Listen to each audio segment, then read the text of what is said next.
Hi everyone, my name is Ali Opportunity Cost, and today for our fourth lesson, you're going to learn all about how to manage your personal finances.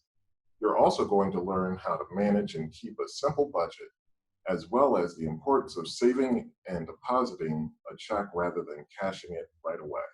This week, we will begin by reviewing important concepts from Lesson 3 and doing our weekly SIF checkup and reflection. Then we will learn new vocabulary for lesson 4 and learn the difference between wants and needs. Next, we will learn about income and budgeting, saving versus spending, and lastly, debt and credit.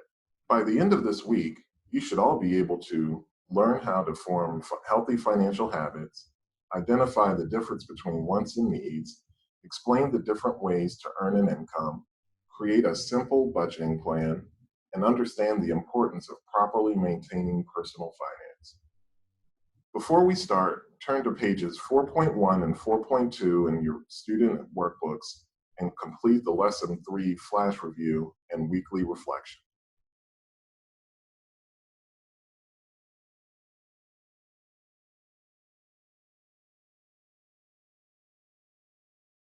Now that you have completed the review, let's begin with Lesson 4.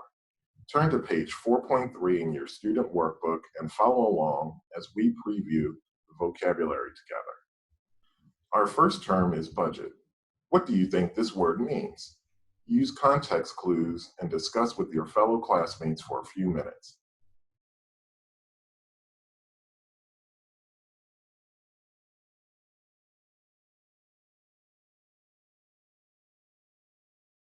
A budget is the amount of money you have available to spend on a given project or for a given amount of time. Our next term is income. What do you think this word means? Use context and clues and discuss with your fellow classmates for a few minutes.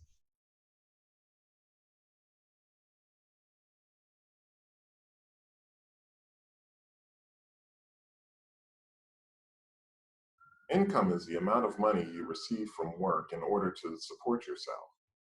How do you think budget and income are related? Take a few minutes to discuss this with your class.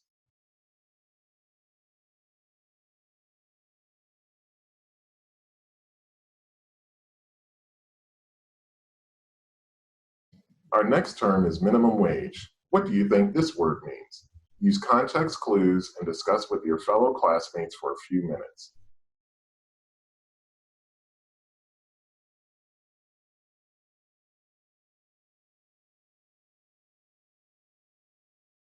Minimum wage is the least amount of money you can be legally paid for an hour's worth of work.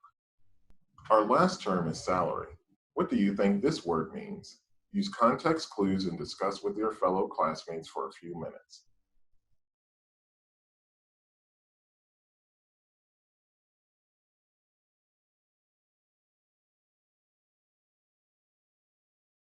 A salary is the set amount of money you earn for working a set amount of time, usually a year. For example, a salary does not change no matter how many hours you work. Someone earning minimum wage probably wants to earn as many hours as possible in order to make more money. Your salary and your income are usually the same amount of money, but a salary is only one type of income. Your income then becomes your budget. The budget is the plan for your money. To review all of these terms, turn to page 4.4 in your student workbook and complete the vocabulary matching activity.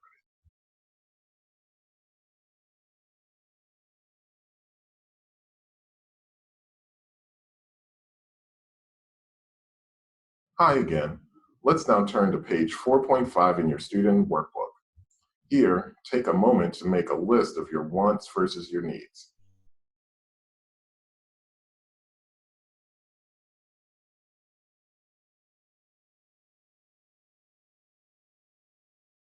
Here's a list we made. How does your list compare to this one? A list of needs may include things like food, water, housing, and clothing, whereas a list of wants may include toys or games you want. We just discussed wants and needs, but you will have to earn income so you can pay for things you need and want. To earn an income, you have to get a job. The next 7 to 10 years is a crucial time for you to consider your career path. The more time, thought, and research you invest into future job opportunities now, the easier it will be for you to decide what you want to do in the future. Do you know what kind of job you want and what kind of income you think will come with that job?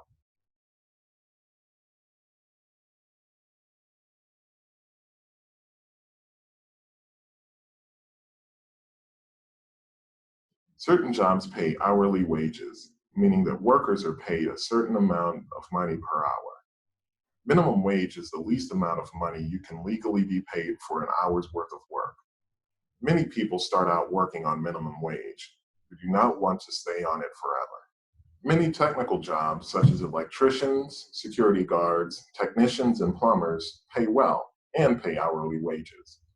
List these jobs on page 4.5 of your workbook. Many of these jobs also require some technical training. Some salary paid jobs include teaching, being a policeman, a lawyer, or a doctor. Many of these jobs require a college degree, though, so you may want to consider once you're in high school whether vocational or trade school or college would be the right fit for you. We just discussed receiving an income, and now we will move on to budgeting. Budgeting is how you decide what to do with the money you earn. Read and work on pages 4.6 and 4.7 with your teacher in class to learn how a budget works. Remember, you don't need to spend all the money you make either. Using a savings account and having emergency money are important things to keep in mind. You may want to save up for something expensive, like a car or even a house. By constantly putting money from your income into your savings account, that money will grow.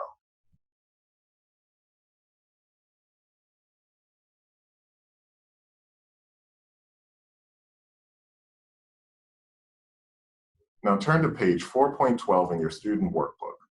Read each paragraph with your teacher and classmates.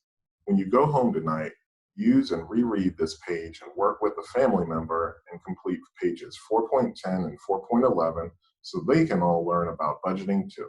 Also, if there is extra time after this lesson, work with your class to complete the extension activity on page 4.13.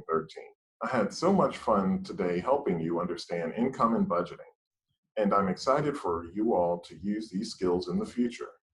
Thanks for watching today. Goodbye.